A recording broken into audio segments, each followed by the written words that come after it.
गोपनीय रखा जाएगा। डीडी न्यूज द्वारा जनहित में जारी।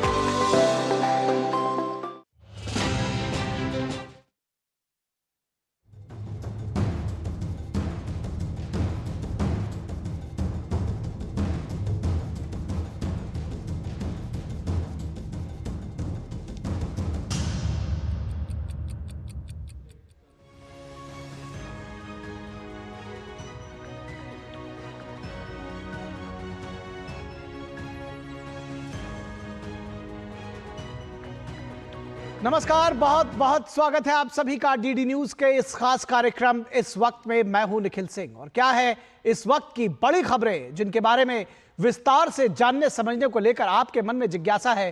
क्या है इन खबरों के मायने, क्या है इनके पीछे का एजेंडा। अगले 1 घंटे में हम बात करेंगे कुछ ऐसी ही बड़ी खबरों की जिस पर चर्चा जरूरी है।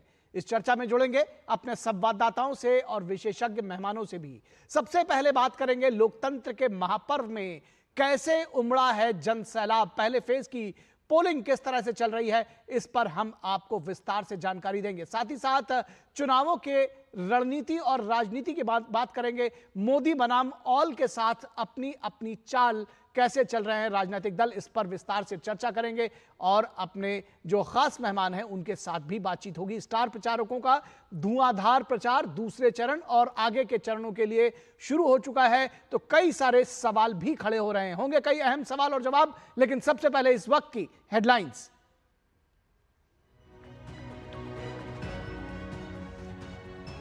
लोकसभा चुनाव के पहले चरण के लिए जारी है मतदान। 21 राज्यों और केंद्र शासित प्रदेशों की 102 सीटों पर मतदाता बढ़ चढ़ कर ले रहे हैं हिस्सा। 16 करोड़ से अधिक मतदाताओं के हाथ में है 1625 प्रत्याशियों की किस्मत।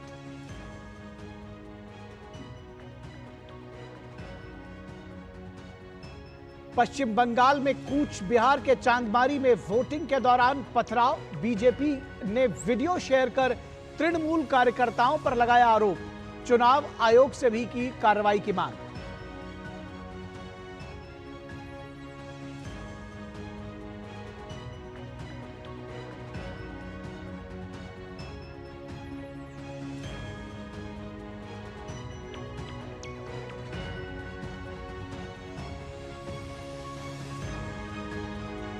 मोदी सरकार के 8 केंद्रीय मंत्रियों की चुनावी किस्मत दांव पर। नितिन गडकरी, भूपेंद्र यादव, किरेन रिजिजू, सर्बानंद सोनोवाल, अर्जुन राम मेघवाल, जितेंद्र सिंह और संजीव बालियान चुनाव मैदान में।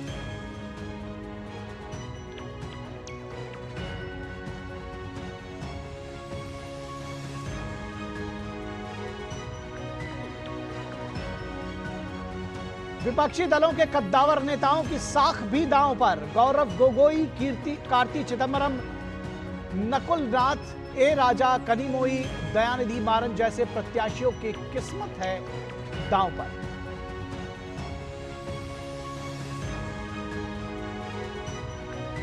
और अगले चरण के चुनावों के लिए जारी है प्रचार अभियान। पीएम मोदी ने उत्तर प्रदेश के अमरोहा में जनसभा को किया संबोधित। भाजपा अध्यक्ष जेपी नड्डा ने केरल के वायनाड में भरी हुंकार, तो मल्लिकार्जुन खड़गे और मायावती भी प्रचार में व्यस्त। अमित शाह ने गांधीनगर लोकसभा निर्वाचन क्षेत्र से दाखिल किया नामांकन।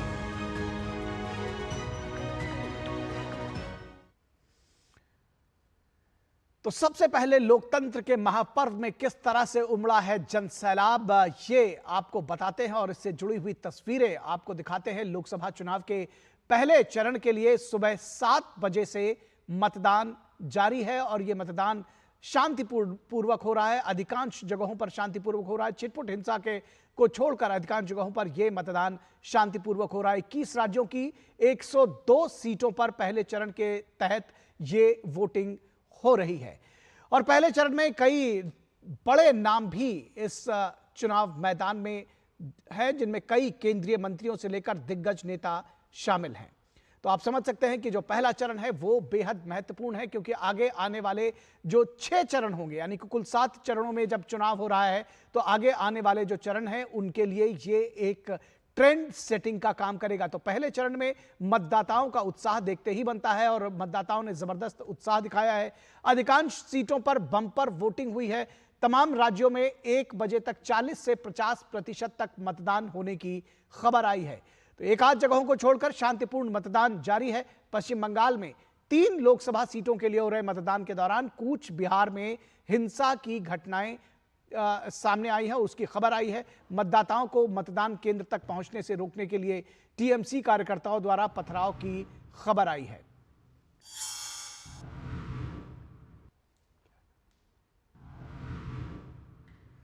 तो पहले चरण में कई दिग्गज चुनाव मैदान में हैं। जैसा कि हमने आपको बताया कि मतदाताओं ने जबरदस्त उत्साह दिखाया। अधिकांश सीटों पर बम्पर वोटिंग हो रही है। तमाम राज्यों में 1 बजे तक 40 से 50% मतदान की खबर है।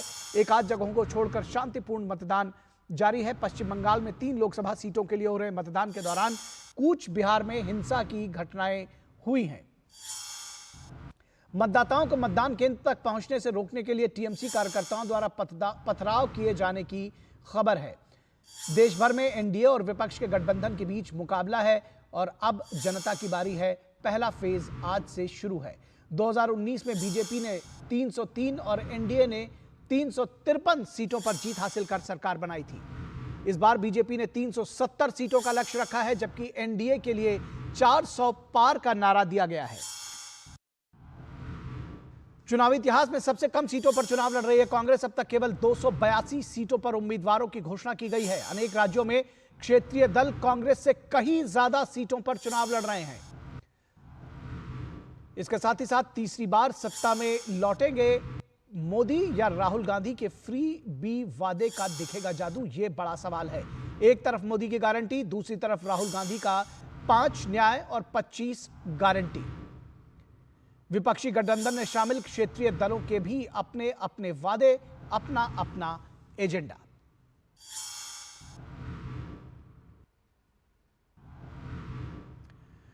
और क्या कुछ कहना है आम जनता का? सबसे पहले यह भी देख लेते हैं, तमाम जगहों पर युवा से लेकर के जो तमाम मतदाता हैं वो उत्साह में दिखाई दे रहे हैं। क्या कुछ कहते हैं मतदाता, आइए सबसे पहले ये देखते हैं। हम यही बहुत दिन से यही इंतजार था कब हम जाएं वोट डालें। बहुत खुशी हुई है। 5 साल के बाद एक दिन मौका आता है। सब हम यही चाहते हैं कि सबको घर से आके पहले वोट डालें, बाद में अपना काम करें। ये जो हमारा ये वोट डालने का है, ये तो हमारा फेस्टिवल है। मैं तो कहता हूँ ये सबसे बड़ा फेस्टिवल है और कॉन्स्टिट्यूशन हमारा राइट भी है। जो लोग हैं उनके लिए जो पार्टी घर घर आकर के उनसे वोटिंग करा रही है, ये एक बहुत अच्छी स्कीम निकाली है, क्योंकि उसको भी राष्ट्रीय सम्मान मिला है। वो अपने वोट का इस्तेमाल करके और राष्ट्र के अंदर राष्ट्रीय कार्य में भागीदारी बन रहा है। मैं सबको बताई हूँ वोट डालो। सरकार आने से हमारे यहाँ देगल रात में रोड नहीं है, रोड बनेगा बोल के मैं सोची। तो किस तरह से मतदान चल रहा है? आपने मतदाताओं का जो उत्साह है वो देखा है, लेकिन हम आपको सीधे ग्राउंड जीरो में ले चलेंगे, फील्ड में ले चलेंगे, जहां हमारे संवाददाता पूरे देश भर में इस पहले चरण के मतदान को कवर कर रहे हैं और यहां पर आपको हम लेकर चलेंगे। हमारे साथ में 4 संवाददाता इस वक्त दिखाई दे रहे हैं। प्रसेनजीत बख्शी पश्चिम बंगाल से, कोलकाता से जुड़े हुए हैं। नीरज सिंह कोयम्बटूर से जुड़े हुए हैं। सोमेश पटेल इस वक्त बस्तर छत्तीसगढ़ से जुड़े हुए हैं और कोहिमा से जुड़े हुए हैं हमारे साथ तापस भट्टाचार्य। सोमेश पटेल, आपके पास सबसे पहले आते हैं। बस्तर में बुलेट पर भारी पड़ रहा है बैलेट, क्या जानकारी देंगे?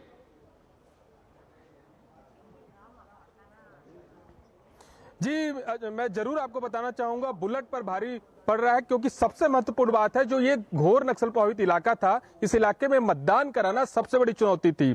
लगातार नक्सली पर्चा इस इलाके में भेज रहे थे और स्थानीय लोगों को कह रहे थे कि आप वोट डालने ना जाएं। इसके बाद भी इस इलाके में लोगों ने बढ़ चढ़कर मतदान किया है। सुबह सुबह लोग घरों से निकलकर यहां पर मतदान कर रहे हैं। मैं बस्तर लोकसभा सीट की बात करूं तो बस्तर लोकसभा सीट में 8 विधानसभा आते हैं और अब तक जो मतदान प्रतिशत 44.2% मतदान हुआ है। मैंने स्थानीय तमाम लोगों से बात की तो साफ तौर पर से लोगों का यही कहना था कि हमने विकास को लेकर वोट दिया है। स्थानीय लोगों की जो समस्या थी, उन लोगों ने साफ तौर पर कहा है कि हमने विकास के नाम पर यहाँ पर वोट किया है। सबसे महत्वपूर्ण बात है, जो बस्तर लोकसभा सीट में 14 लाख वोटर हैं और करीब 7 लाख पुरुष हैं, 7 लाख महिला वोटर हैं। लगातार इस इलाके में जो स्थानीय लोगों को लगातार जो नक्सली धमकी देते थे, लेकिन इसके बावजूद भी लोगों ने बढ़ चढ़कर मतदान किया। कुछ लोग हैं यहाँ पर जो वोट कर चुके हैं, उनसे भी बातचीत करेंगे। क्या कहेंगे सर आप? आपने वोट डाल दिया? हाँ, वोट डाल दिया। क्या कहेंगे? विकास के लिए, जो विकास होता है अब विकास होते रहेगा, ये गारंटी के नाम से वोट डाले हैं हम लोग। क्या विकास को लेकर अपने? गरीबों का दुख दूर करना, इलाज है, रोड है, पुलिया है, पानी है, विकास है, हर क्षेत्र का विकास, व्यक्तिगत विकास को छोड़ करके और भी विकास है। क्या कहेंगे सर आप? जी सर, वो विकास को देखते हुए हम लोग वोट दिए हैं। आप क्या कहेंगे? मैं कुमार पांडे ग्राम पोस्ट भरके से बोल रहा हूँ। मोदी जी गारंटी सबका साथ सबके विकास के प्रयास के साथ ये 10 साल में 140 करोड़ नागरिक को जो फायदा मिला, उसी के हिसाब से अपने इस मतदान कर अपने वोट दिया है। क्या नाम है दादा आपका? मेरा नाम लालाराम पांडे है। क्या कहेंगे आप? ठीक है सोमेश। 8 बजे के आसपास। तो आप साफ तौर पे सुने थे, विकास के नाम पे इन लोगों ने वोट दिया, जो बस्तर का क्षेत्र है। जी जी जी जी जी निश्चित तौर पर विकास के नाम पर वोट दिया है। और ये लोकतंत्र की बेहद खूबसूरत तस्वीरें बस्तर से आप हमको दिखा रहे हैं। आप हमारे साथ बने रहे, रुक करेंगे, हमारे साथ में बने हुए हैं नीरज सिंह कोयमटूर से। नीरज,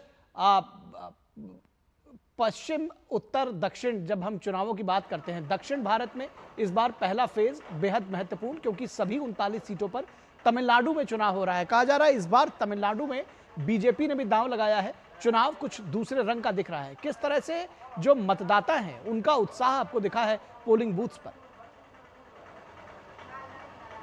देखिए निखिल, अभी दोपहर का समय है तो थोड़ी सी पोलिंग ज़रूर कम हुई है। सुबह 7 बजे से लोग बड़ी संख्या में थे, क्योंकि लंच का समय है और कुछ समय के बाद जो लोग हैं वो निकलकर मतदान केंद्रों पर पहुंचेंगे।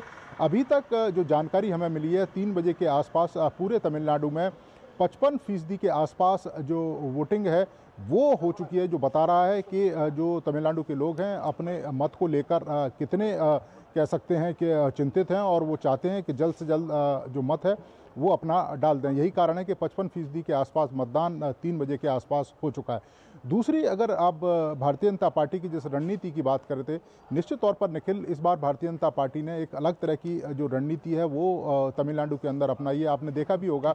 चलिए, आपको मैं थोड़ी देर के लिए रोकना चाहूंगा नीरज, और यहां से सीधे रुक करेंगे बीजेपी की एक प्रेस कॉन्फ्रेंस में लाइव।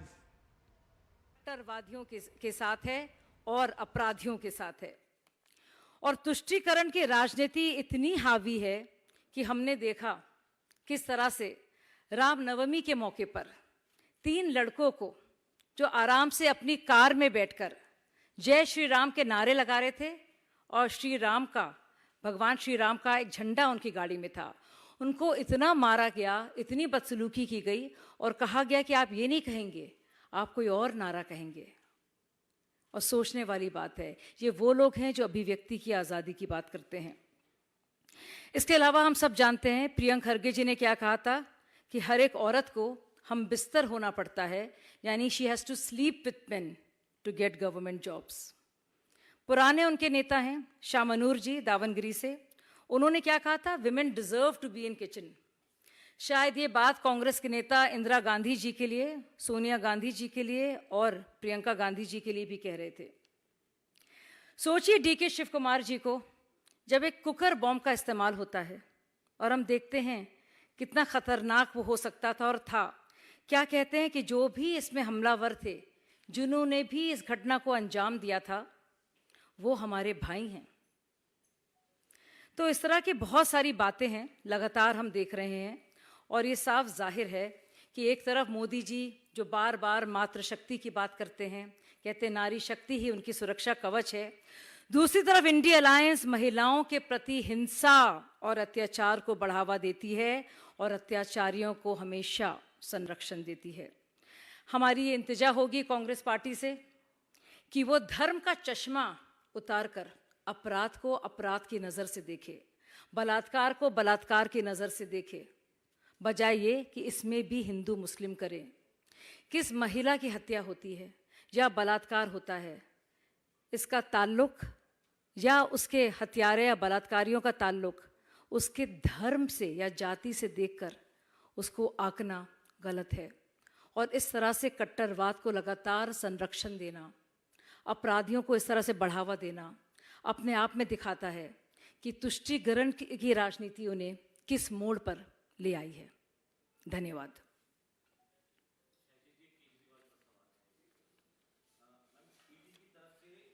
तो विपक्ष के ऊपर, खासतौर पर कांग्रेस के ऊपर आरोप लगा रही थी कि किस तरह से वो तुष्टीकरण की राजनीति कर रहे हैं। एक बार फिर वापस लौटेंगे अपनी जो पहली खबर है हमारी, जिसकी हम चर्चा कर रहे हैं। पहले चरण का मतदान लगातार हो रहा है और हमारे साथ नीरज सिंह कोयम्बटूर से जानकारी दे रहे थे। हमारे साथ तापस भी कोहिमा से बने हुए हैं, प्रसेनजीत बख्शी कोलकाता से बने हुए हैं। नीरज, आप कोयम्बटूर से जानकारी दे रहे थे कि किस तरह से मतदान वहां पर जारी है। जी देखिए, बिल्कुल निखिल, 55% के आसपास जो मतदान है वो 3 बजे के आसपास हो चुका है और ये कह सकते हैं कि लोकतंत्र के लिए अच्छी खबर है कि लोग अपने घरों से निकलकर जो मत है उसका प्रयोग कर रहे हैं। दूसरी, चूँकि दोपहर का समय है और खाने का, लोगों के लंच का समय है, तो निश्चित तौर पर 3 या 4 बजे के आसपास जो लोग हैं अपने घरों से निकलकर मतदान केंद्रों पर पहुंचेंगे। हम भारतीय जनता पार्टी की रणनीति की बात कर रहे थे निखिल, कि इस बार आप देखें कि पिछली बार भारतीय जनता पार्टी ने AIADMK के साथ हाथ मिलाया था और तमिलनाडु के अंदर चुनाव लड़ा था, लेकिन इस बार भारतीय जनता पार्टी ने कई सारे छोटे छोटे जो दल हैं उनके साथ हाथ मिलाकर तमिलनाडु की राजनीति में एक नई तरीके से दस्तक देने की कोशिश की है। और ख़ासतौर से ये इसलिए भी महत्वपूर्ण हो जाता है कि ये जो छोटे छोटे दल हैं, चाहे हम PMK की बात करें, पर्टिकुलर तमिलनाडु के कुछ इलाकों में इनका प्रभाव रहता है। एक वोट है जो इनका एकमुश्त वोट रहता है और यही कारण है कि इन नवरत्न जिसकी संज्ञा प्रधानमंत्री नरेंद्र मोदी ने इन दलों की दी थी, 9 दलों की, तो उसको लेकर तमिलनाडु की राजनीति में कुछ नया करने का प्रयास है वो भारतीय जनता पार्टी का रहा है। भारतीय जनता पार्टी का ये कहना है कि वो डबल डिजिट में यहाँ पर जीतने की स्थिति में, लेकिन अगर डबल डिजिट में नहीं भी जीते हैं और वोटिंग परसेंटेज भी बढ़ता है और कुछ एक सीट भारतीय जनता पार्टी अगर यहाँ से जीतती है तो निश्चित तौर पर दक्षिण भारत की राजनीति में एक नई तरह की दस्तक खासतौर से तमिलनाडु के अंदर देखने को मिलेगी। आप देखें, तमिलनाडु में DMK और AIADMK के बीच में ही मामला रहता है, या तो DMK सत्ता में रहेगी, तीसरा फोर्स बीजेपी बनकर उभरी है। लोकसभा जनता इसको किस तरह से लेती है ये देखने की बात है। प्रसेनजीत बख्शी के पास चलेंगे, बहुत सारी खबरें प्रसेनजीत बख्शी के पास आज होंगी पश्चिम बंगाल से। प्रसेनजीत, सबसे पहले तो ताजा अपडेट्स बनाए, क्योंकि तमाम सारे लोग चिंतित हैं कि वहां पर इस बार कुछ जगहों पर ही, सीमित जगहों पर ही, लेकिन हिंसा की खबरें आई हैं। नहीं निखिल, देखिए, पहले तो ये बता दूं कि करीब 3 बजे तक 65% के आसपास मतदान हो चुकी है और ये आप मान लीजिए कि ये 80 के आसपास जाके रुकेगा, क्योंकि वैसे ही बंगाल में 80% से कम नहीं होता है और इस बार भी चाहे जितना भी तनाव रहे, जितना भी हिंसा हो, लोग वोट देने के लिए निकल चुके हैं। कई सारे कूच बिहार में खास तौर से निखिल जिस तरह की घटनाओं की खबर हमें मिले, लेकिन इलेक्शन कमीशन और सेंट्रल पैरामिलिट्री फोर्स की तरफ से काफी अच्छी तरीके से स्थिति को काबू में लाने का काम किया गया है और इसीलिए लोग एकदम बिना भयभीत होके निकल के, और खासतौर से साउथ बंगाल में हीट वेव चलने के बावजूद भी उत्तर में जिस जगह पे अभी आज मतदान किया जा रहा है वहां पे मौसम काफी ठंड है, आसमान में बादल है, इसीलिए लोग भी, ये दोपहर का मौसम होने के बावजूद भी लोग पूरी लाइन लगा के पूरे अपने अलीपुरद्वार, कोच बिहार और जलपाईगुड़ी तीनों जगह पे लोग निकल चुके हैं। चाय बागान पे लोग निकल चुके हैं, जो जैसे जैसे कहा जाता है कि वहां पे बक्सा टाइगर रिजर्व फॉरेस्ट है, वहां पे भी लोग निकाल के आ चुके हैं। तो काफी सारे नेशनल पार्क है जहां के अंदर जो गांव है वहां पे भी लोग निकाल के आ चुके हैं। तो ये मैं कहना चाहूंगा कि जो लोगों की मन में पहले एक भय काम करता था, किसी ना किसी तरह इस बार कुछ घटना होने के बावजूद भी लोग इतना भयभीत नहीं है निखिल। ये कहना मैं सोच रहा हूं कि ये इस बार के चुनाव के लिए बंगाल में एक नया ट्रेंड हम कम से कम पहला फेज में देखने को मिल रहा है। चलिए, ये एक आपने अच्छी खबर दी कि कम से कम लोग भयभीत हुए बगैर अपने मत का प्रयोग कर रहे हैं। ये एक नया ट्रेंड आपके मुताबिक पहली बार पश्चिम बंगाल में देखने को मिल रहा है। बहुत अच्छा ये आपने बताया। कोहिमा का रुख करेंगे, हमारे साथ तापस भट्टाचार्य बने हुए हैं। तापस, नॉर्थ ईस्ट में चुनाव किस तरह से, आप भले ही कोहिमा में हैं लेकिन आपने तमाम उन जगहों का दौरा भी किया है और आज आप कोहिमा में खड़े हुए हैं, किस तरह से वहां चुनाव चल रहा है, किस तरह से वोटर्स की भागीदारी है, क्या क्या जानकारी देंगे? देखिए दोपहर का समय इसलिए लोग उतने नहीं आए हैं, लेकिन सुबह करीब 6:30 बजे से हम लोग देख पा रहे थे कि लोग भारी मात्रा में लोग लाइन लगा के खड़े थे। और वो ही एक रीज़न है क्योंकि सुबह के तरफ हम देख पाते हैं कि ज़्यादातर लोग अपना काम निपटाने से पहले यहाँ पे वोटिंग देना चाहते थे। तो इसका एक और रीज़न ये है कि बहुत जगहों पे क्या होता है, ये महिलाएं जो है ज़्यादातर यहाँ पे ये नागालैंड की बात अगर करूँ तो ये सबसे ज़्यादा इनकी वोटिंग प्रतिशत है। ये सबसे ज़्यादा, अगर मेल से ज़्यादा फीमेल्स वोटर्स ज़्यादा है नागालैंड में, तो कोशिश ये इनकी ये होती है कि सबसे पहले ये आके सुबह आके वोटिंग करके जाए। दूसरी चीज़ अहम है, यहाँ पे ईस्ट नागालैंड के करीब 6 डिस्ट्रिक्ट जो है यहाँ पे एब्सटेन किया जा रहा है, यहाँ पे वोटिंग नहीं की जा रही। इस वजह से जो ओवरऑल जो वोटिंग परसेंटेज है इस वक्त नागालैंड का वो 44.64% है। तो ये और हम एक्सपेक्ट कर रहे हैं आगे जाने की, क्योंकि ये जो 6 डिस्ट्रिक्ट हैं उनको अगर छोड़ दिया जाए, जहाँ पे वोटिंग नहीं हो रही है उनको छोड़ दिया जाए, तो हर एक जगह पे 70 से करीब 80% तक का वोटिंग परसेंटेज हो रहा है। तो ये एक अहम बात है।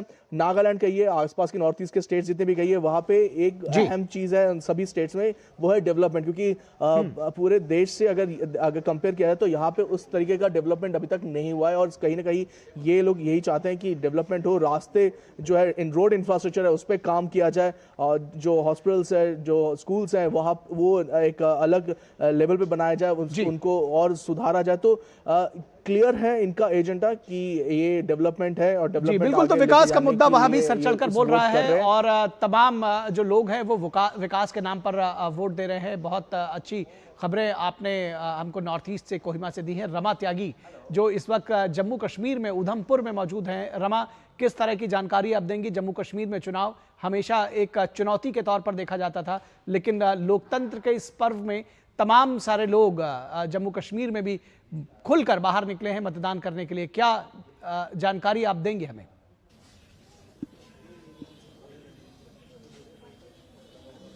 बिल्कुल बता दें आपको कि बड़ी संख्या में जो वोटर्स हैं सुबह से ही यहाँ पर निकलकर सामने आ रहे हैं। सुबह मौसम भी खराब था, उसके बावजूद भी लोग बाहर निकल कर आए। बीच में मौसम खुल गया था, इस बार फिर मौसम जो है थोड़ा सा दिखाई दे रहा है कि अब खराब होने वाला है, लेकिन उसके बावजूद जो लाइन है वोटर्स की वो लगातार बनी हुई है। बड़ी संख्या में बड़े उत्साह के साथ आ रहे हैं।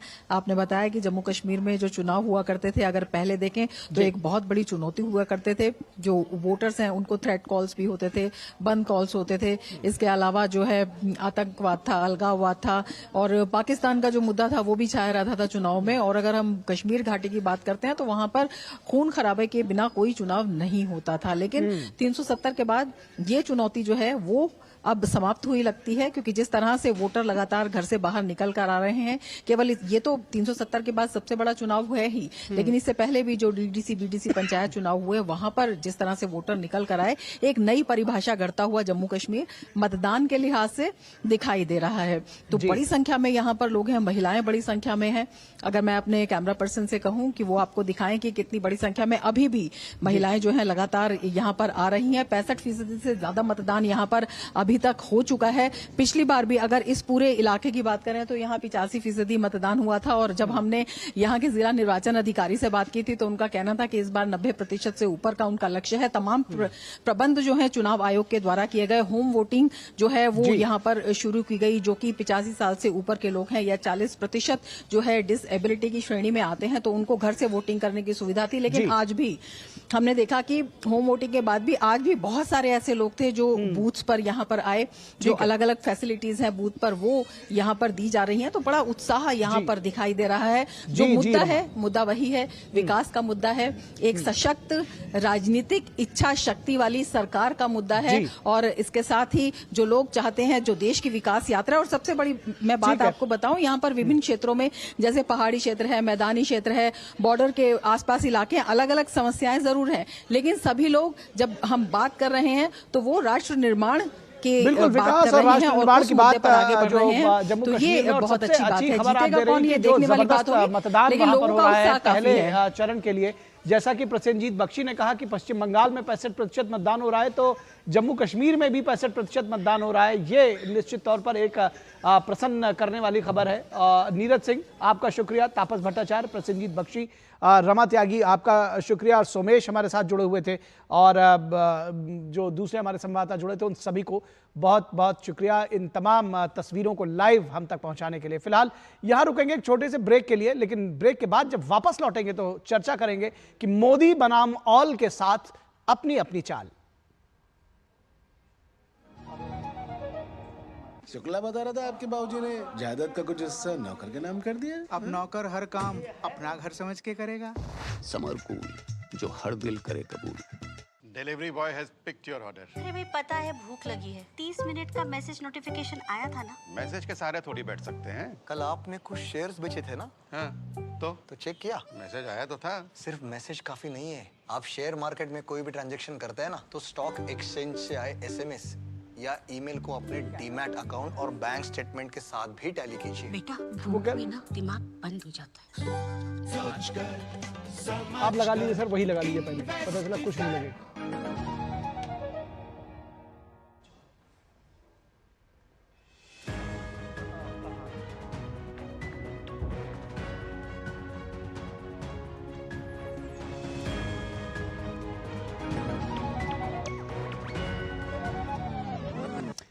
तो स्वागत है आपका ब्रेक के बाद, और हम चर्चा कर रहे हैं मोदी बनाम ऑल के साथ अपनी अपनी चाल। तो किस तरह से ये जो चुनाव में जो तमाम सियासी चालें हैं, जो रणनीति है चुनावी दलों राजनीतिक दलों की, वो देखने की बात होगी। तो 18वीं लोकसभा के लिए चुनाव के जो पहले चरण का मतदान है वो आज लगातार जारी है। जैसा कि हमने आपको अभी दिखाया, बम्पर वोटिंग के साथ मतदान हो रहा है। मतदाता खुलकर अपनी राय रख रहे हैं। 18वीं लोकसभा के लिए हो रहे चुनाव के पहले चरण का मतदान आज जारी है।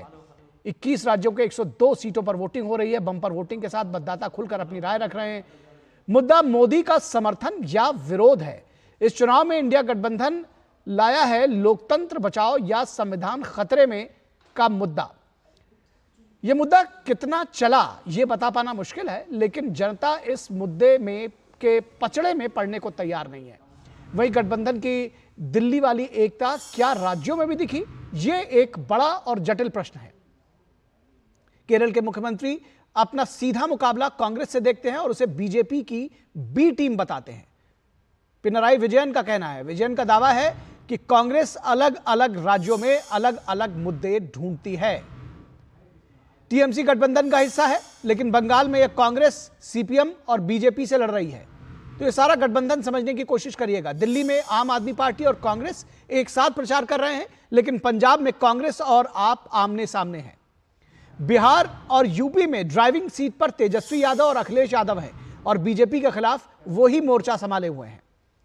मोदी की गारंटी बनाम न्याय वाली गारंटी में यह देखना दिलचस्प होगा कि कांग्रेस ने कितने उम्मीदवार उतारे हैं, क्योंकि अब तक कांग्रेस पार्टी ने 282 सीटों पर अपने उम्मीदवार उतारे हैं, सिर्फ 282 सीटों पर, जबकि बीजेपी ने 432 सीटों पर मजबूती के साथ अपने उम्मीदवार खड़े किए हैं।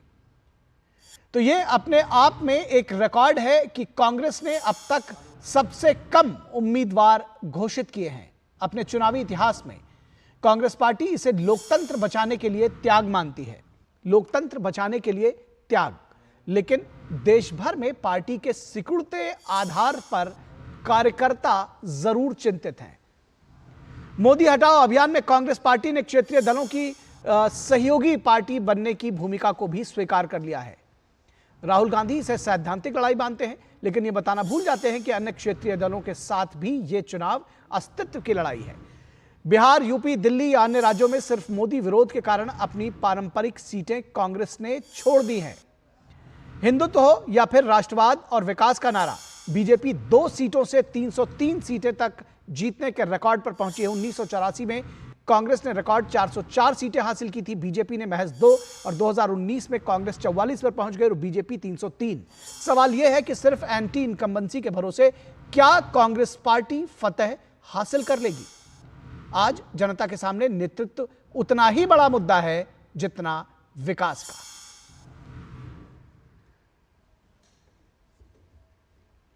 तो इस पूरी खबर पर चर्चा करेंगे। हमारे साथ खास मेहमान जुड़े हुए हैं, उनसे आपका तारुफ करा दें। हमारे साथ विजय शर्मा जो कि बीजेपी के प्रवक्ता हैं, वो हमारे साथ जुड़े हुए हैं, और उसके साथ ही साथ हमारे साथ जो मेहमान हैं अबू शर्मा जो कि कांग्रेस के प्रवक्ता हैं, वो भी हमारे साथ जुड़े हुए हैं, और विनोद मिश्रा जो हमारे कंसल्टिंग एडिटर हैं, वो भी हमारे साथ जुड़े हैं। विनोद मिश्रा जी, सबसे पहले आपके साथ शुरुआत करना चाहेंगे। एक शेर है कि मिटाकर आशियाना अपना या जलाकर आशियाना अपना, दे दी रोशनी जमाने को। क्या कांग्रेस इसी तर्ज पर है कि मोदी को हराने के लिए तमाम राज्यों में नंबर 2 की पोजीशन या ड्राइविंग सीट क्षेत्रीय दलों को देने को तैयार हैं, मगर ये जो रार है दिल की, ये जाती नहीं है? निखिल, देखिए, मैं आपके सवाल पे आऊं उससे पहले, जब हम आज देख रहे थे अपने आज के मतदान का फर्स्ट फेज का जो मतदान है, उसमें जो लोगों में उल्लास और जोश है जी, ये कम से कम एक चीज तो आपको साफ साफ नजर आ रहा है कि जो लोग कहते थे कि कोई लहर नहीं है, वो लहर साफ दिख रहा है। जो समीक्षा यहाँ पे दिल्ली में हो रही थी कि वोटर इस बार साइलेंट है, वोटर तो पूरी तरह से वोकल हैं। और जब कभी भी आपने देखा है कि आपने किसी मतदाता से कहीं भी अगर वोटिंग करते हुए उनसे पूछा है, तो वो खुल के सामने में आए हैं। तो ये भी बात है, या मोदी के समर्थन में हो या मोदी के अगेंस्ट में वोट पड़ रहा हो, लेकिन लोग बोल रहे हैं। और लोग बोल रहे हैं तो जाहिर सी बात है कि जिस एजेंडे को लेके यहाँ विपक्ष का गठबंधन बना था, इंडिया गठबंधन, शायद इस बात को समझ नहीं पाए थे कि लोग जो है वो इस दौर में क्या चाहते हैं। लोगों को जो एक डेवलपमेंट के लिए एक स्पिरिट है, लोगों को जो एक नेतृत्व को लेके एक ललक है, वो चाहे उत्तर हो या दक्षिण हो, पूरब या पश्चिम, वो साफ दिख रहा है। तो ये लहर जो है वो एक आपको ये इस मिथ को तोड़ा है कि साइलेंट वोटर्स जो होंगे वो एक डिसाइडिंग फैक्टर्स होंगे, वो शायद इस इलेक्शन में नहीं दिख रहा है। पॉलिटिकल पार्टी के प्रवक्ता है, वो अपनी अपनी बात रखेंगे। लेकिन सबसे इंपॉर्टेंट बात जो आपने अपनी रिपोर्ट में भी बता रहे थे कि सबसे इंपॉर्टेंट है कि सिर्फ बीजेपी को रोकने के लिए, जिसे एक लोकतंत्र बचाओ का एक ये बनाया गया था, एक नैरेटिव दिया गया था, तो क्या ये नारा दे के क्या लोकतंत्र और संविधान खतरे में है? ये चीजें क्या लोगों के दिलो दिमाग में कम से कम आज के वोटिंग टर्नआउट से आपको दिखा है? अगर ये नहीं दिखा है तो ये बात तय है कि हर पॉलिटिकल पार्टी के सामने में अभी 6 फेज का चुनाव बाकी है, तो सामने में उनके सामने में एक ठोस एजेंडा लेके जाना होगा, जो नेतृत्व का होगा, विकास का होगा, और उस एजेंडे में साफ साफ बताना होगा कि राष्ट्रवाद के मुद्दे पे हो, डेवलपमेंट के मुद्दे पे हो, उनका प्लान क्या है। जी बिल्कुल ठीक है। हमारे साथ में कांग्रेस के प्रवक्ता अबू शर्मा जुड़े हुए हैं, उनसे इसका जवाब ले लेंगे। अबू शर्मा जी, जिस तरह से आपने देखा, तो क्या मोदी हटाओ के नारे में क्षेत्रीय दलों के सामने समर्पण कर दिया कांग्रेस ने? इसको ऐसे भी देखा जाना चाहिए कि मोदी को हटाना है, चाहे खुद समर्पण करना पड़े? विनोद मिश्रा जी को मैं कहूंगा, आप भारतीय जनता पार्टी का एक तो दुपट्टा पहन लीजिए, आपका बात के साथ आपको देखने में भी अच्छा लगेगा। क्या बात कर रहे हैं आप? एक एडिटर है, कितना बड़े पद में है, आप चुनाव हो रहा है, आप पूरा जजमेंट दे रहे हो, आपको सब कुछ पता चल गया। क्या बात कर रहे हैं? यह सरकारी चैनल है, सरकारी चैनल में बैठ के आप नैरेटिव तैयार कर रहे हो भारतीय जनता पार्टी के पक्ष में। शर्म करो यार, संविधान का सम्मान करो। निखिल, ठीक है, सब कुछ समझ मैं विनोद शर्मा जी को भी बीच में लाऊंगा, विनोद मिश्रा जी को भी बीच में लाऊंगा। शर्मा जी प्लीज, आप एक बात जानिए, हमने सिर्फ आपके वोटर्स के रिएक्शंस को देख के बोला है, और वोटर्स के जो रिएक्शंस अभी हमें मिले हैं, उस रिएक्शंस के बाद हमने एक एनालिसिस आपके सामने में रखा है। ये मानना न मानना आपका काम है कि आप इसको मानिए, आप इसको खारिज कीजिए, लेकिन आप हमारे एडिटोरियल पे सवाल उठाइए, ये हक तो कम से कम मैं आपको नहीं देने जा रहा। अबू शर्मा जी, डिफरेंटली आप अपनी बात कहिए, आप अपनी बात कहिए, आप अपने एजेंडे को रखिए, लेकिन आप लोगों का ये जो सबसे बड़ी बात है कि आते ही आप सबसे पहले डिटेल करते हैं, और एंकर से लेके आप पूरे स्टूडियो को चाहते हैं कि हमारे हिसाब से लाइन बने, ये तो नहीं होता है सर। चलिए अब ठीक है, अबू शर्मा जी, अबू शर्मा जी, मैं ये कह रहा हूं कि जो आपका पॉइंट है वो अपना पॉइंट रखिए, आप किसी दूसरे को खारिज करने को जाए, अपनी बात रखिए ना। अपनी बात रखिए सर, हम लोग तो आपको सुनने के लिए बैठे हैं, ठीक है, तो अभी पब्लिक का रिएक्शन। ठीक है विनोद जी, अबू शर्मा जी को बोलने दें। अबू शर्मा जी रखूंगा, लेकिन आप नैरेटिव मत तैयार कीजिए। नहीं नहीं, तो आप इसीलिए स्वतंत्र हैं, आप अपनी बात रखिए जी। लोग ने ईवीएम दबाया, कहां दबाया, किस तरफ दबाया, आपको पता नहीं है। आप ईवीएम के भीतर छुपे हुए नहीं है, आप जजमेंट कैसे दे रहे हैं? और वो भी गवर्नमेंट का चैनल में बैठ के। आपको किसने बोला कांग्रेसी कार्यकर्ता चिंतित है? क्या डीडी न्यूज कांग्रेस का कार्यकर्ता है? सर ये इस तरह की बाइट्स तमाम सारे आप ही के नेताओं ने पहले दी हैं, उस आधार पर कहा गया है इसको। 100 बाइट आपको दिखाया है सुबह से। नहीं हूं विनोद जी, थोड़ा शर्म करो, संविधान का थोड़ा सम्मान करो। अबू शर्मा जी दरअसल इसके पहले आप जैसे ही तमाम कार्यकर्ता, आप जैसे ही तमाम जो कांग्रेस के नेता हैं वो आकर यहाँ चिंता व्यक्त कर चुके हैं, आप ही की सीट पर बैठकर कांग्रेस के प्रवक्ता के तौर पर भी। तो इसलिए वो इशू जाने के बजाय आप अपनी बात आज रखिए जी। चलिए एक बाइट चला दीजिए, कोई कांग्रेसी नेता चिंतित था। ठीक है, आप अगली बार जुड़ेंगे तो वो भी चला देंगे, बल्कि आप ही के प्रवक्ताओं की चला देंगे। आज उस मुद्दे पर बहस को डिरेल करने के बजाय आप अपनी बात रखिए, आपके पास मौका है अपनी बात रखने का जी। हम बोल रहे हैं, लोग मतदान कर रहे हैं, हम युवा कांग्रेस में है, हमारा पूरा देश में फैले हुए दोस्त है, सबसे हम दिन भर बात कर रहे हैं क्या स्थिति है। जो विनोद जी जो बोल रहे हैं, हमको उससे अलग कुछ फीडबैक आ रहा है।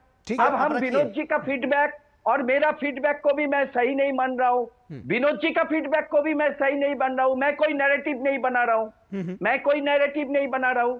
मैं बोल रहा हूं 4 तारीख तक इंतजार कर लीजिए। हाँ, अभी आपका दूसरा सवाल क्या है कांग्रेस के बारे में, केरल के बारे में, आप बताइए, मैं जवाब दे रहा हूं। ठीक है, केरल का आपने सुना, उस पर हम बाद में आएंगे आपके पास। इससे पहले कि बीजेपी के प्रवक्ता विजय शर्मा जी के पास जाते हैं। विजय शर्मा जी, ये एक जो नैरेटिव गढ़ा गया कि संविधान खतरे में है, लोकतंत्र खतरे में है, आपको लगता है पहले फेज की वोटिंग भी हो रही है, जनता के बीच में आप लोग हैं, किस तरह से देखते हैं कि ये क्यों इस तरह के मुद्दे गढ़े गए हैं?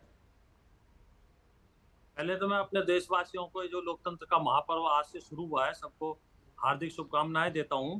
और मैं कांग्रेस प्रवक्ता को जवाब देना चाहता हूं कि इनकी पीड़ा मैं समझ सकता हूं, क्योंकि इतिहास में आज कांग्रेस सबसे निम्न स्तर पर पहुंच चुकी है।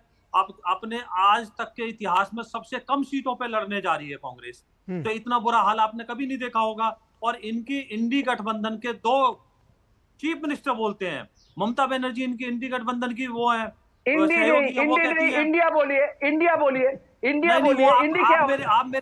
आप मेरे मुंह में शब्द मत डालिए, मैंने क्या बोला वो मैं तय करूंगा। एंटरटेन नहीं करेंगे इंडी वर्ड को, ये गवर्नमेंट का चैनल है, अबू शर्मा जी, ये कुश्ती का अखाड़ा नहीं, आप जो मर्जी बोलिए। देखिए अबू शर्मा जी, मेरी बात सुनिए। अबू शर्मा जी, अबू शर्मा जी, अबू शर्मा जी, मेरी बात सुनिए। आप देखिए, आप राजनीतिक विश्लेषकों को, हमारे कंसल्टिंग एडिटर को, मुझको तो आप कह सकते हैं, शायद आपने उसको अधिकार बनाया होगा, लेकिन आप अपनी राइवल पार्टी को इस तरह से डिक्टेट करें तो ये ठीक नहीं है। आप उनका जो मन है वो उनको बोलने दीजिए, आप उसका जवाब दीजिएगा, ठीक है? आप इनका एक प्रवक्ता बताइए जो इंडिया गठबंधन कहता हो। ये सारे लोग यही कहते हैं और आप इसको डिरेल करने के लिए लगे हुए हैं। मैं कह रहा हूं उनको बोलने दीजिए, आप जवाब दे दीजिएगा। ये राष्ट्रीय चैनल है, सरकारी चैनल, कैसे हिंदी वर्ड तो ये मैं उनके मुंह में थोड़ी शब्द डाल दूंगा, जो उनकी इच्छा होगी वो बोलेंगे।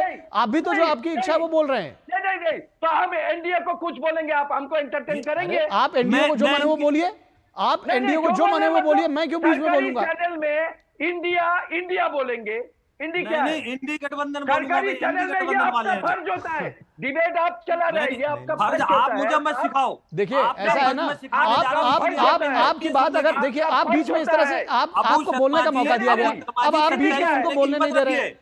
आप ये बताइए कौन से बीजेपी के प्रवक्ता ने आज तक इंडिया गठबंधन कहा है, जिस बात को लेकर आप यहाँ डिरेल कर रहे हैं? की हिम्मत रखिए, ठीक है, वो मानने को राजी नहीं है, आप उनको जबरदस्ती मनवाना चाह रहे हैं। सुनने का हिम्मत है, आप में हिम्मत ही नहीं है, आप संविधान से ऊपर। चलिए अभी जो है, अभी विजय शर्मा जी को बोलने दीजिए, यही तो आपकी प्रॉब्लम है, अभी तक आप इस चीज से ऊपर नहीं आए हो। विजय शर्मा जी अपनी बात रखिए, बोलिए विजय जी। अब मैं कहता हूं, इनके जो घटक दल के मुख्यमंत्री ममता बनर्जी जी ने क्या बोला था, जरा उसके बारे में कुछ बोलेंगे कि 40 सीटों पे कांग्रेस सिमट जाएगी। अभी विजयन जी जो केरल के मुख्यमंत्री हैं, उन्होंने इनके बारे में क्या बोला है। तो आप खुद अंदाजा लगा लीजिए कि इनके सहयोगी दल जो इनके चीफ मिनिस्टर हैं, वो मुख्यमंत्री बने हुए हैं, संवैधानिक पद पे बैठे हुए हैं, वो इनको कह रहे हैं इतिहास में सबसे कम सीटों पे ये इलेक्शन लड़ने जा रहे हैं। अभी जहां तक मेरे पास आंकड़े हैं कि अब तक इतनी कम सीटों पे आज तक इलेक्शन नहीं लड़े। दूसरा, ये हमारे को सबक सिखाते हैं, अभी धमकाते हैं यहाँ चैनल के ऊपर कि सरकारी चैनल, आपको याद नहीं हामिद अंसारी जी पूर्व उपराष्ट्रपति क्या करते थे, क्या उन्होंने किया। तो मैं चलो इस जो बहस है उसको दूसरी तरफ नहीं ले जाता हूँ, बहस पे आते हैं। देखिए, देश जो है वो देश का मतदाता, उसकी करोड़ों आंखें करोड़ों कान है, वो बड़ी बारीकी से बातें सुनता है। ये नहीं 5 स्टार में बैठ के आपने प्रेस कॉन्फ्रेंस कर दी और देश का मतदाता प्रभावित हो जाएगा। देश के मतदाता ने आपका 60 साल से ज्यादा राज देखा है, उसमें देखा किस तरह से आपने मुस्लिम तुष्टीकरण किया है, किस तरह से देश को पीछे ले जाने का काम किया है। चाहे नेहरू जी से लेके आज तक आप देखें, आपने पंजाब खो दिया नेहरू जी के राज में, जम्मू कश्मीर खो दिया, बंगाल खो दिया आधे से ज्यादा, तो आपने कितने हिस्से खोए थे। आज आप बैठ के संविधान की दुहाई देते हो। तो 1976 में इंदिरा गांधी ने किस तरह से झूठे फर्जी केसों में हमारे पत्रकार बंधु, राजनीतिक पार्टियों के विरोधियों को कैसे जेल में डाला था। आप चैनल पे कहते हो, सरकारी चैनल, आप बोलिए, अरे नैरेटिव देश ने बना लिया, आप कैसे रोक सकते हो। जनता जनार्दन है, उन्होंने कुछ देखा, उन्होंने कुछ सुना, तो उन्होंने अपना टीवी पे वक्तव्य दे दिया। आप तय करेंगे टीवी के ऊपर बैठ के कोई अपना वक्तव्य क्या देगा। तो ये आप अपनी मानसिकता जो अपना आपको आप संविधान से ऊपर समझते हो, अगर सुप्रीम कोर्ट कोई वर्डिक्ट आपके हक में नहीं देता है तो उसको आप गाली देने का काम करते हो। चुनाव आयोग अगर कोई फैसला लेता है आपके हक में नहीं होता है तो उसको आप गाली देते हो। ईडी अगर कोई स्वतंत्र कार्रवाई करती है तो आप उसको गाली देते हो। आप कृपया करके कोई संवैधानिक, आप इतनी पुरानी पार्टी रहे हो, आपका इतना इतिहास रहा है, पूरा देश सुनना चाहता है कि भी आप कोई किसी तरह की कंस्ट्रक्टिव बातें करोगे, देश को आगे ले जाने के कोई विजन रखोगे देश के सामने। ना आपकी नीति है, ना नीयत है, आपका कहीं कुछ नहीं है। बस सिर्फ क्या है, मोदी जी को गाली दे दो, बीजेपी को गाली दे दो, और किसी को बोलते हैं तो बोलने मत दो। भैया ये चीजें बहुत चल चुकी, अब देश समझ चुका है। आप मुद्दे पे बात कीजिए। आप हमारा जो मुद्दा है वो देश को आगे ले जाना है, सशक्त बनाना है, गरीबी से दूर करना है, बिजली का। अब आप देखिए, ये सब बोल करके आप उनको डिरेल कर रहे हैं, मैं उनको खुद ही रोक रहा हूं। आपके पास आ रहा हूं अबू शर्मा जी, इस तरह से डिबेट नहीं होगी। देखिए अबू शर्मा जी, अपनी सवाल का जवाब दीजिएगा, लेकिन ये सवाल जरूर आपसे पूछा जाएगा जब आपके ही सहयोगी दल जब इस तरह के प्रश्न उठाते हैं, चाहे वो पी विजयन हो, चाहे ममता बनर्जी हो, कि भाई आपको ज्यादा जो चुनौती है वो अपने सहयोगी दलों से है, बीजेपी से है। और जब आप कहते हैं कि कार्यकर्ता चिंतित नहीं, आपने कैसे देख लिया उत्तर प्रदेश में 80 में से 17 सीटों पर आप चुनाव लड़ रहे हैं, क्या माना जाए 63 सीटों पर कार्यकर्ताओं की बल्ले बल्ले है, 282 सीटों पर आप पूरे देश में चुनाव लड़ रहे हैं, बाकी बची 261 सीटों पर वहां कार्यकर्ता बड़े जश्न मना रहे होंगे। आप खुद इसका अनुभव कीजिए और इसका जवाब दीजिए। इस पर इतना नाराज होने की जरूरत नहीं है। नहीं, नाराज मैं अभी विजय जी इतना बात बोला, मैंने नाराज नहीं हुआ। विजय जी भारतीय जनता पार्टी से है, हमको नाराज होने का कोई जरूरत ही नहीं है। वो बोलेगा, उनका बात वो रखेगा, हमारा बात हम रखेंगे। बिल्कुल। लेकिन अगर सरकारी चैनल में कोई एडिटर आके भारतीय जनता पार्टी का बात फिर आके वहीं आपकी सुई अटक गई। अभी अबू शर्मा जी आपके पास अवसर है, मैंने 2 सवाल पूछे आपसे, इन दोनों का जवाब दीजिए। पहला चरण का चुनाव चल रहा है, पहला चरण का चुनाव चल रहा है, अभी भी हम लोग 280 के ऊपर हमारा उम्मीदवार है। और सबसे बड़ा, देश भर में नरेंद्र मोदी जी के खिलाफ जो नाराजगी है, वो नाराजगी हम लोग 5 स्टार होटल में नहीं, राहुल गांधी पैदल चल चल के, हर रोज 25 किलोमीटर चल चल के जनता के साथ संवाद करके हम लोग उस नाराजगी को सुना।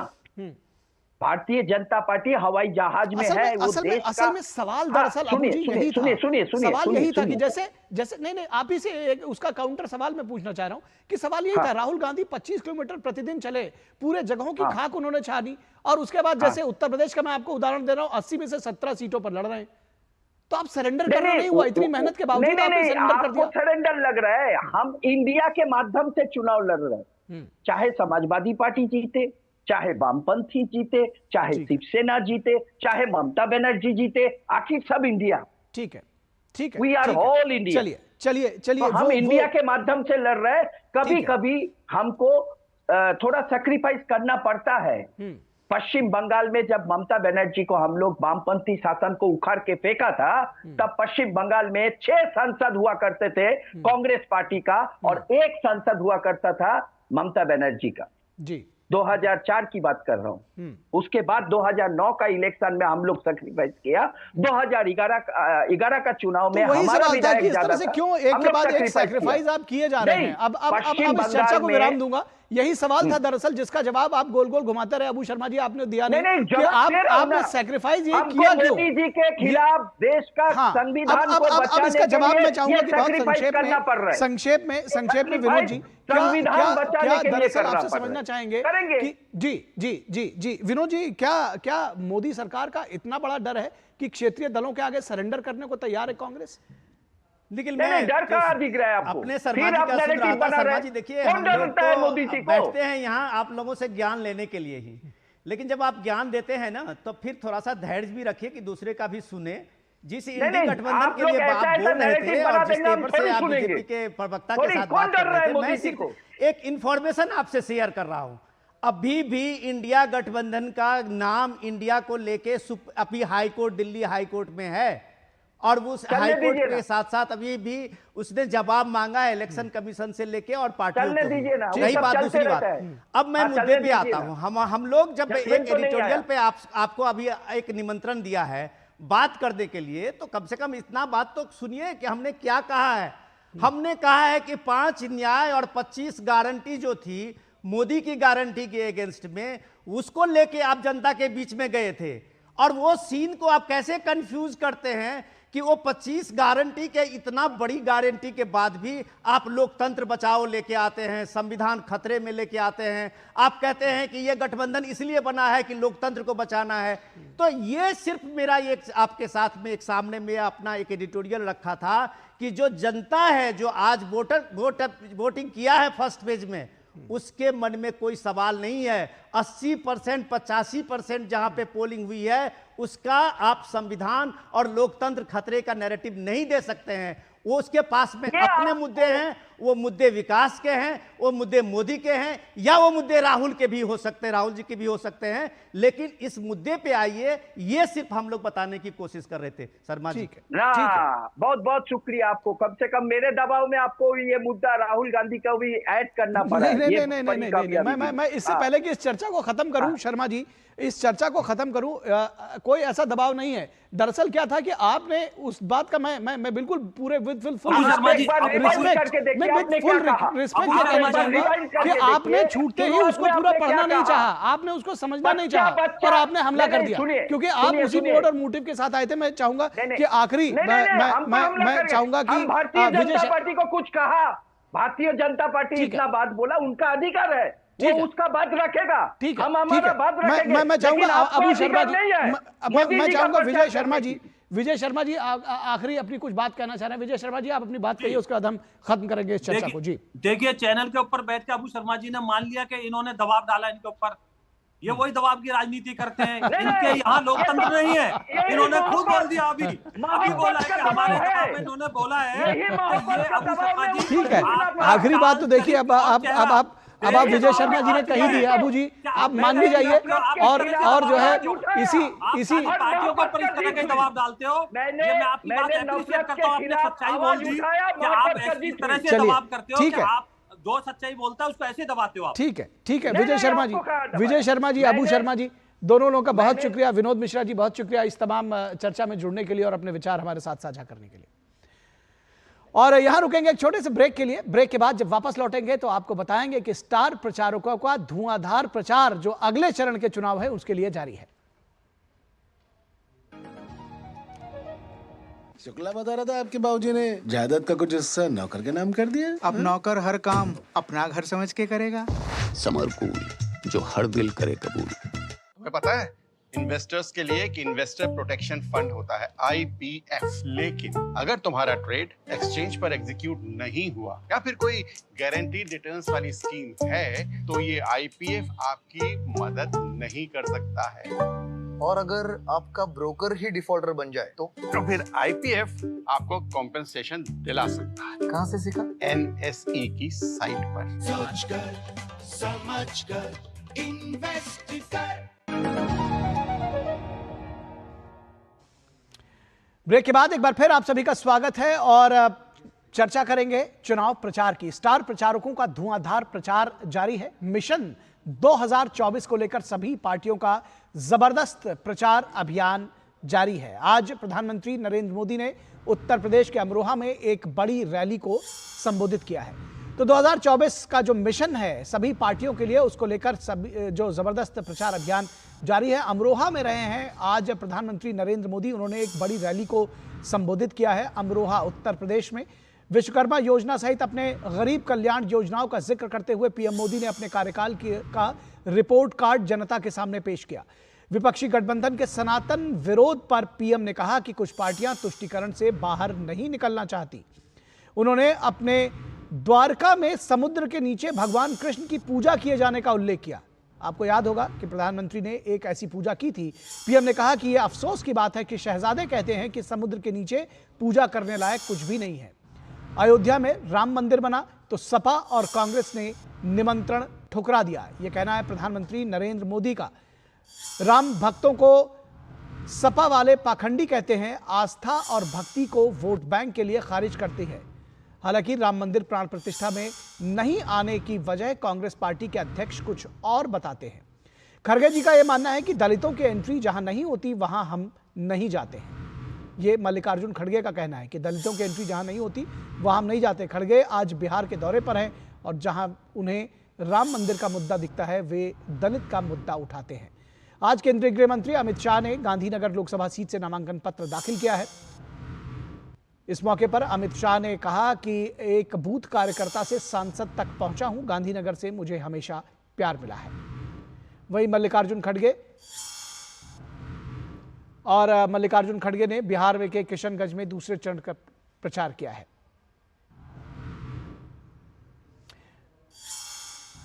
पहली बार हमारे प्राइम मिनिस्टर नरेंद्र मोदी जी ने 25 करोड़ लोगों को पॉवर्टी लाइन से बाहर करने में कामयाबी हासिल की है। ఈ కాంగ్రెస్ అనేక కాలం నుంచి జవహర్లాల్ నెహ్రూ గారు చెప్పారు మేము పేదరికాన్ని తొలగిస్తామని, ఇందిరాగాంధీ చెప్పారు గరీబీ హటావో అని, రాహుల్ గాంధీ రాజీవ్ గాంధీ గారు చెప్పారు మేము పేదరికాన్ని తీసేస్తామని. కానీ వీళ్ళ ప్రభుత్వంలో పేదరికం పోలేదు, ఇంకెక్కువైంది. కానీ నరేంద్ర మోడీ గారు వచ్చిన యొక్క 10 సంవత్సరాల్లో 25 కోట్ల మంది ప్రజలను పేదరికం నుంచి బయటికి తీసుకురావడం జరిగింది. పేదరికాన్ని రూపుమాపే యొక్క లక్ష్యమే నరేంద్ర మోడీ ప్రభుత్వానికి. भारत का स्टेचर सारी दुनिया में बढ़ा है। पहले भारत इंटरनेशनल फोरम पर कुछ बोलता था, भारत की बातों को जितनी सीरियसली लिया जाना चाहिए लोग नहीं लेते थे। लेकिन आज यदि भारत इंटरनेशनल फोरम पर कुछ बोलता है सारी दुनिया कान खोलकर सुनती है भारत बोल क्या रहा है। यह दुनिया में भारत की हैसियत बनी है। గతంలో భారతదేశం యొక్క మాట ప్రపంచ దేశాలు ఎవరు కూడా వినేది కాదు, పట్టించుకునే వాళ్ళు కాదు. కానీ ఈనాడు నరేంద్ర మోడీ గారి ప్రభుత్వం వచ్చిన 10 సంవత్సరాల తర్వాత ఇవాళ భారతదేశం ఏ విషయంలోనే ఏం మాట్లాడుతున్నదని వింటున్నారు. ఇవాళ భారతదేశానికి అత్యంత ప్రతిష్ట ప్రపంచంలో కలిగించిన యొక్క ప్రభుత్వం నరేంద్ర మోడీ గారి ప్రభుత్వం అని చెప్పి మనం చేస్తున్నాను. ప్రపంచంలో భారతదేశానికి ఒక మంచి గౌరవాన్ని తీసుకొచ్చిన యొక్క ప్రభుత్వం నరేంద్ర మోడీ ప్రభుత్వం. इकोनॉमी की साइज के मामले में जो हमारा भारत 2014 में 11वें स्थान पर खड़ा था, मोदी जी ने उस भारत को इकोनॉमी की साइज के मामले में लाकर दुनिया में 5वें स्थान पर खड़ा कर दिया है। और सारी इंटरनेशनल फाइनेंशियल फर्म, सारे इकोनॉमिस्ट अब यह दावा कर रहे हैं कि विश्व की फास्टेस्ट ग्रोइंग इकोनॉमी, सर्वाधिक तेजी से आगे बढ़ने वाली अर्थव्यवस्था यदि किसी देश की है, भारत की है। इसमें 2027 आते आते भारत दुनिया की टॉप 3 कंट्रीज में खड़ा हो जाएगा। मेरे बहनों भाइयों, तो अब देख रहे थे खम्मम से रक्षा मंत्री और बीजेपी के वरिष्ठ नेता राजनाथ सिंह अपना चुनावी भाषण दे रहे थे। और भी हमने जिस तरह से चर्चा की कि किस तरह से अमरोहा में प्रधानमंत्री नरेंद्र मोदी ने अपनी बात रखी, क्या कुछ कहा अमरोहा में, खास बात प्रधानमंत्री ने, आइए सुनाते हैं आपको। यूपी में एक बार फिर 2 शहजादों की जोड़ी,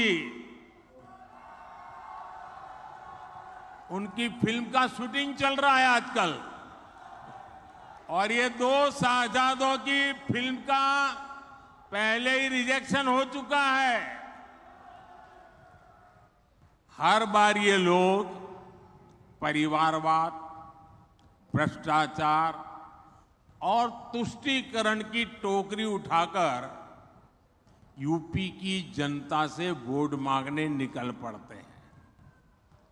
अपने इस अभियान में लोग हमारी आस्था पर हमला करने का कोई मौका नहीं छोड़ते। और आइए देखते हैं मल्लिकार्जुन खड़गे ने आज उन्होंने भी जबरदस्त चुनाव प्रचार किया, किशनगंज में भी थे। क्या कुछ कहा मल्लिकार्जुन खड़गे ने, आइए सुनते हैं। ये लोग फिर दोबारा अगर गलती से चुन के आए बीजेपी और आरएसएस के जितने भी सपोर्टर्स हैं, आइंदा इलेक्शन नहीं होंगे, डेमोक्रेसी खत्म कर देंगे, संविधान को खत्म कर देंगे, ये तुम ध्यान में रखो। और इस पूरी खबर पर बातचीत करने के लिए रुख करेंगे अमरोहा का, जहां हमारे संवाददाता शैलेंद्र मिश्रा हमारे साथ जुड़े हुए हैं। शैलेंद्र, किस तरह से चुनाव प्रचार चल रहा है? दूसरे चरण के चुनाव प्रचार ने जोर पकड़ लिया है। आज आप प्रधानमंत्री की सभा में रहे होंगे, वो तमाम सारे दृश्य और वो जो स्टेटमेंट्स थे वो भी हमने दिखाए। किस तरह से चुनाव प्रचार चल रहा है दूसरे चरण और तीसरे चरण के लिए?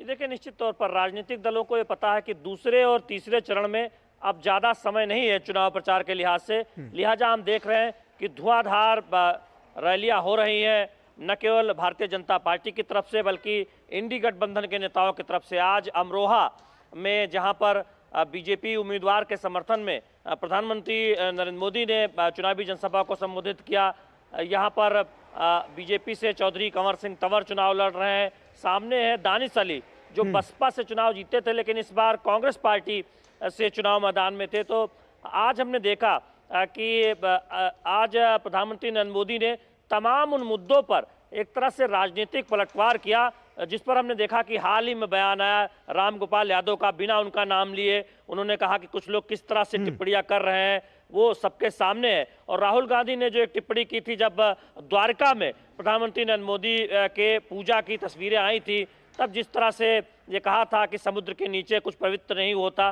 तो उस पर एक प्रधानमंत्री नरेंद्र मोदी ने कहा कि देखिए ये राहुल गांधी है, उनका बिना नाम लिए हुए कहा कि यदुवंशी यानी इशारा था अखिलेश यादव पर कि वो उनके साथ खड़े हैं जो सनातन या भारतीय संस्कृति के विरोध में खड़े होते हैं। यानी राहुल गांधी और अखिलेश यादव की जो जोड़ी है फिर से बनी है उत्तर प्रदेश में, उस पर एक प्रहार था। तो हम देख रहे हैं कि खूब राजनीतिक आरोप प्रत्यारोप, जवाब और पलटवार देखने को मिल रहा है। और इस बीच चुनाव प्रचार काफी तेज हो चुका है दूसरे और तीसरे चरण के लिए, बीजेपी की तरफ से भी और इंडी गठबंधन की तरफ से भी। जी निश्चित तौर पर। तो आप इन तमाम जो आरोप प्रत्यारोप है उन पर भी नजर बनाए रखिए। हम आपसे अपडेट्स आगे भी लेते रहेंगे। बहुत शुक्रिया इस तमाम बातचीत और जानकारी के लिए शैलेंद्र।